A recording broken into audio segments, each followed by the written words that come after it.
Hey everyone, Gene with Mahalo.com again. While I wouldn't do any lengthy animating inside Photoshop, Adobe does include some tools to create movement within our work. The animation panel can be used to create buttons on websites, avatars, form signatures, and many other simple works. So we open up the animation panel by going to the window menu and clicking on animation. Now you'll notice all the other panels in Photoshop open up on the right side of your screen, whereas the animation appears on the bottom. For this presentation, I'm going to take that and I'm going to drag it up to the top. Making a new animation is really simple. The first thing you need for an animation is you need a couple of different frames. Right now we only have one, so I'm just going to go down to the bottom of the animation toolbar here and click on New Frame. Now, each one of these frames is actually an instance of this image that I have. So if I move anything around on the image in one of the frames, it's not going to move on the other one. We'll take this animated text here and just bring it down. And you can see, if I click back and forth between the frames, that it only affected one of the frames. Each one of the things that you're creating here is essentially a keyframe. In traditional animation, they'd have one artist create every, say, 5th, 10th, 20th frame, some sort of interval. These are all the frames that are going to be where the main changes are in the characters walking or whatever action is taking place on the screen. Then they take the animation and bring it to another studio where there'd be a ton of animators waiting, and they would fill in all of the frames that took place between each of the keyframes.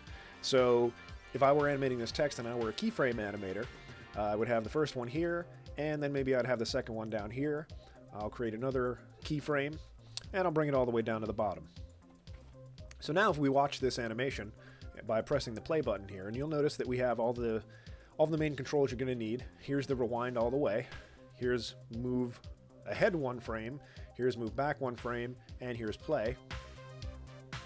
If we press that play button, then you're going to notice the animated text changing between the three keyframes. And this animation is going to go on until we click the stop button because we have it set to play forever.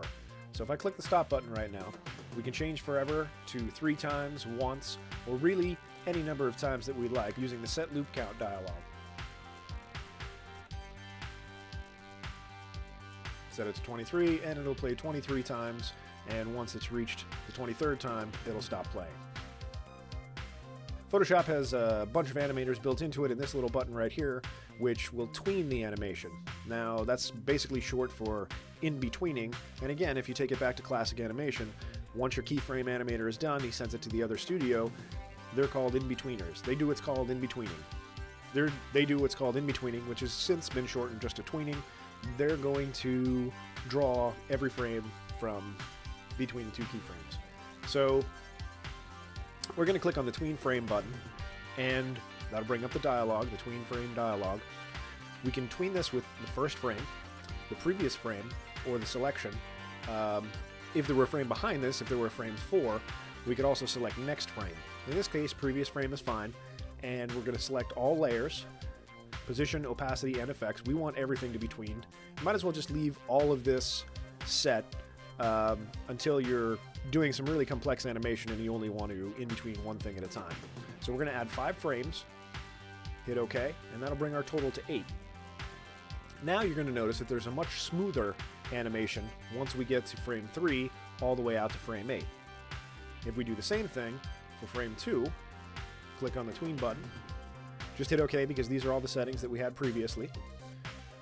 Now when we press play, all the animation is going to be nice and smooth because we have several frames animating from one to the next. So those are the basics of the animation panel.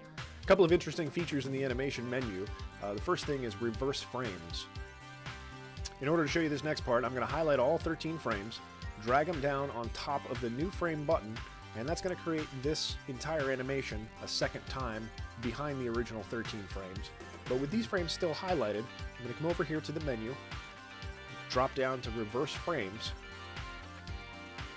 and that'll reverse all of the frames that I have highlighted. So the first one will be the last one will be the first one, and now when I press play, I'm going to switch this back to forever. Now when I press play, you're going to see the animation start at the top, go to the bottom, and since we've duplicated it and reversed it, it'll go back up to the top. So here's how it looks now. So those are the basics of the animation panel. We're going to create a far more complex animation in a later tutorial. For now, please remember to comment, rate, and subscribe below, and send any questions that you might have to requests@mahalo.com. Thanks for watching.